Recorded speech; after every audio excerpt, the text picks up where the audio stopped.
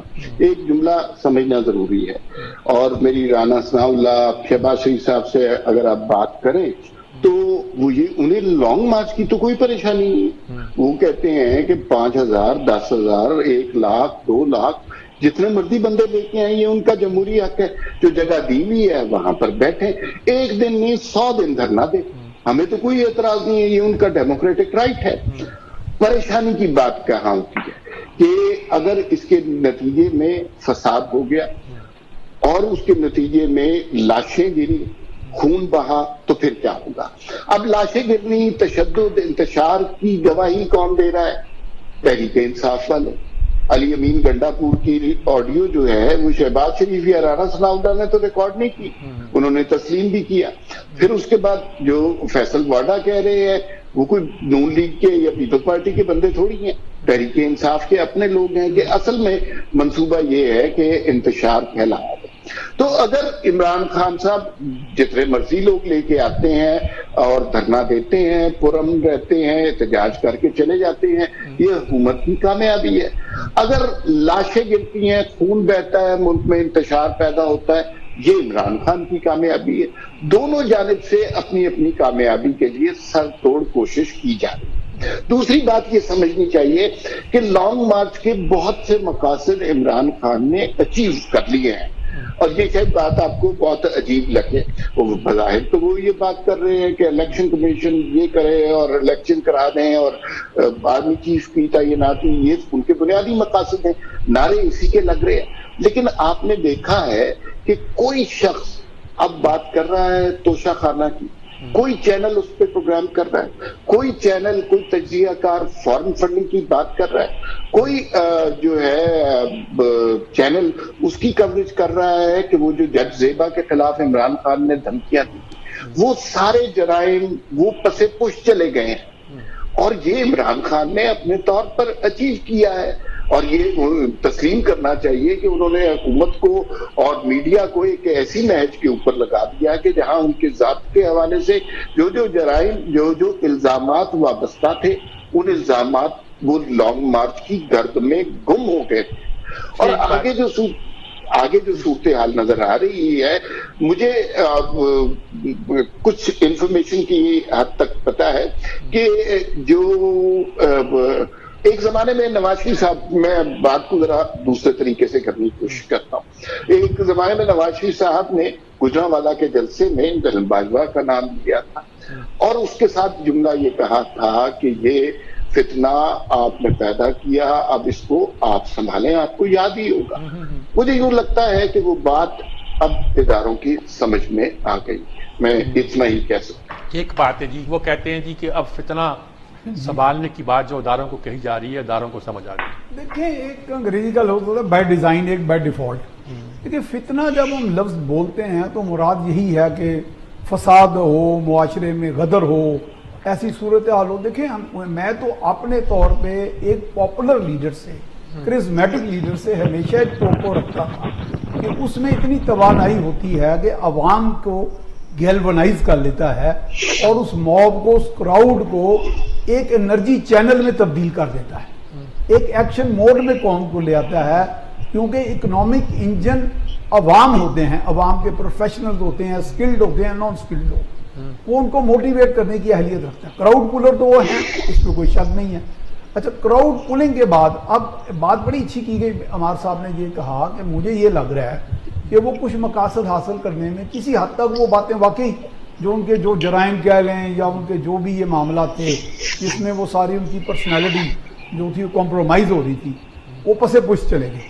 لیکن اگر وہ واقعتاً سیریسلی کہ الیکشن ہی اگر ان کا ہدف ہے تو وہ تو واقعی دکھائی نہیں دیتا کہ واقعی اسمبلیاں اپنی نہیں توڑ رہے. دوسرا یہ ہے کہ کیا اگر غدر کسی صورتحال ہو جاتی ہے, مکمل فساد ہو جاتا ہے, تو اس میں کہاں کب الیکشن ہوگی؟ لاشوں کے بعد کیا الیکشن کا اناؤنسمنٹ ہوگی, پھر تو کوئی اور اناؤنسمنٹ ہوگی. وہ اناؤنسمنٹ شاید وہ بھی نہ چاہیں. لیکن یہ بات ہم یہ انالیسس کریں گے کہ کیا ایسا ممکن ہے کہ متشدد ہو جائے یہ سارا؟ ہاں, ایسا ممکن ہے. وجہ یہ ہے کہ لوگ چارجڈ ہیں, ایموشنلی چارجڈ ہیں, اس میں کئی قسم کے رنگ دیے گئے ہیں ان کے سلوگنز میں. وہ کہ میں سمجھتا ہوں کہ سلوگن فٹیگ بھی لوگوں کو ہو گئی ہے، کئی قسم کے نعرے لگائے گئے، لوگ نعروں سے بھی اکتا گئے ہیں، لیکن ابھی بھی ایک چارجڈ کراؤڈ ان کے ساتھ کھڑا رہتا ہے یا آ جاتا ہے ان کی کال کے اوپر۔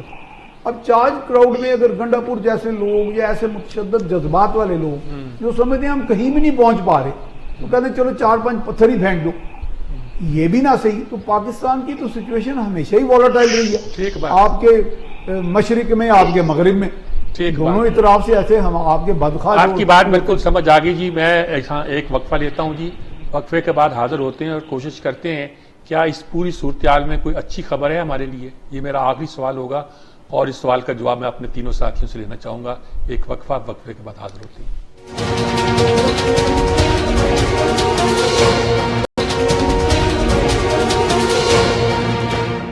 جی ناظرین کرام، ہم نے کہا تھا کہ ہم یہ اب کوشش کریں گے جاننے کی کہ پاکستان کی قوم کے لیے، عوام کے لیے، لوگوں کے لیے اور خود پاکستان کے لیے کوئی اچھی خبر ہے، جہاں ہم یہی انتظار کر رہے ہیں کہ ایک کیاس ہوگا یا کیاس نہیں ہوگا، وہ جیتے گا یا یہ جیتے گا، پاکستان جیتے گا کہ نہیں جیتے گا، میں یہ جاننا چاہتا ہوں۔ مزمل سہروردی صاحب، پہلے آپ مجھے اس بات کا جواب دیں۔ دیکھیں، نومبر کا مہینہ اکنامیکلی پاکستان کے لیے بہت امپورٹنٹ ہے، نومبر اور دسمبر۔ پہلی بات تو یہ ہے کہ 1 نومبر کو پرائم منسٹر چائنا جا رہے ہیں، ٹھیک ہے، اور پاکستان کے اوپر سب سے زیادہ قرضہ چین کا ہے، 28 بلین ڈالر کے قریب ہم چین کے ہی مقروض ہیں، اور ہم نے چین کو وہ قسط دینی ہوتی ہے، اور اس کا جو آئی پی پیز کے لون ہے اور بڑا ایشو ہے اس کا، اور اگر چین اس سارے قرضے کو ری اسکیجول کر دیتا ہے اور وہ قسطیں مؤخر ہو جاتی ہیں یا معاف ہو جاتی ہیں یا ری اسکیجولنگ ہو جاتی ہے، تو ایک اکنامک ریلیف ہمیں مل جائے گا، وہ جو ہم ہر وقت جو ہے قسطیں دینے کی طرف چلتے ہیں۔ جو امریکہ نے تانا بھی مارا تھا کہ آپ اپنے دوست چین سے تو پہلے اپنے قرضے ری اسکیجول کرا لیں۔ پھر نومبر میں ہی M B S crown prince کے پاکستان آنے کی خبریں ہیں کہ وہ آ رہے ہیں، اور کو 12 بلین ڈالر کا پیکج ہے جس میں گوادر میں آئل ریفائنری اور پیٹرو کیمیکل فیکٹری وغیرہ کی بات کی جا رہی ہے، اور وہ نومبر میں پاکستان آ رہے ہیں، جس سے پاکستان میں ایک بڑی انویسٹمنٹ کو 10-12 بلین ڈالر کی آنے کی توقع ہے۔ پھر اس کے بعد فرانس میں جو ہے پیرس کلب سے ری اسکیجولنگ ہے، اس کی وہ ہے نومبر کے اینڈ پہ اور دسمبر کے شروع میں، اور فرانس میں ایک ڈونرز کانفرنس بھی ہے جو پاکستان میں سیلاب کے لیے ہے۔ لہذا یہ 3 ایونٹ ایسے ہیں جو اگر سکسیسفل ہو جائیں تو جو ہمیں بریدنگ سپیس چاہیے اگلے 6 مہینے سال اس ملک کو چلانے کے لیے اور کچھ لوگوں کو ریلیف دینے کے لیے، وہ ممکن ہو سکے گا۔ مثلا اگر کوئی آئل فیسلٹی بھی ایم بی ایس سے مل گئی تو اور اس حکومت کو الیکشن لڑنا بھی آسان ہو سکتا ہے اس آئل فیسلٹی کے سر پہ، اور کچھ چیزیں اگر چائنا سے کچھ سولر پہ ڈیل ہو جاتی ہے اور ہم کوئی 10,000 میگا واٹ سولر لگانے کی پوزیشن میں آ جاتے ہیں تو ہماری کاسٹ آف انرجی نیچے آ سکتی ہے۔ لہذا مختلف آپشن ہیں جو سیف الرحمان صاحب نے کہا، اور جو سیف الرحمان صاحب نے کہا کہ یہ گورنمنٹ کام کر رہی ہے اور نئے اور جو ایونیوز ہیں وہ تلاش کر رہی ہے جس سے ملک چلایا جا سکے، لیکن گورنمنٹ کو آئے صرف 6 ماہ ہوئے ہیں اور 6 ماہ میں انہوں نے یہ چیزیں میچور کی ہیں۔ لہٰذا نومبر از ویری امپورٹنٹ، لیکن نومبر ویسے بھی امپورٹنٹ ہے، نومبر کی تعیناتی ہے۔ پھر عمران خان نے 4 نومبر کو آنا ہے، کتنا بلڈ شیڈ ہوتا ہے، کس طرف حالات جاتے ہیں، اس پر بھی بہت منحصر ہوگا ایم بی ایس کا، اور اگلی جو انٹرنیشنل ہماری ڈیلز ہیں، پھر تعیناتی کا ایشو ہے، پاکستان کے مخصوص سیاسی حالات ہیں۔ تو اس لیے میں سمجھتا ہوں کہ ہمیں ضرورت تو امن کی ہے جو نہیں ہے۔ ٹھیک، عمار مسعود صاحب، آپ کیا کہیں گے لاسٹ ورڈ کنکلوڈ کرتے ہوئے، کیا میسج دیں گے؟ دیکھیے، مجھے یوں لگتا ہے کہ جب بھی پاکستان میں کہیں کوئی معاشی بہتری کا کوئی پیغام آنے لگے، کوئی خبر آنے لگے، عمران خان اسلام آباد کی طرف جتھا بردار ہو جاتے ہیں۔ یہ کوئی پہلی مثال نہیں ہے۔ مزمل سہروردی صاحب جن چیزوں کا ذکر کر رہے تھے 2014 میں بھی اسی طرح ہوا تھا، اور ایک دھرنا تخلیق کیا گیا تھا جو کہ موجود نہیں تھا، اس کو ایجاد کیا، اور اس ایجاد کی بنا پر ملکی امن کو تباہ کرنے کی کوشش کی۔ جہاں تک بات ہے حکومت کی کارکردگی کی، اس میں بھی ہمیں تھوڑا سا کرٹیکلی واچ کرنا چاہیے۔ اگر ہم یہ کہیں کہ اس حکومت نے گزشتہ 6 ماہ بہت ہوتے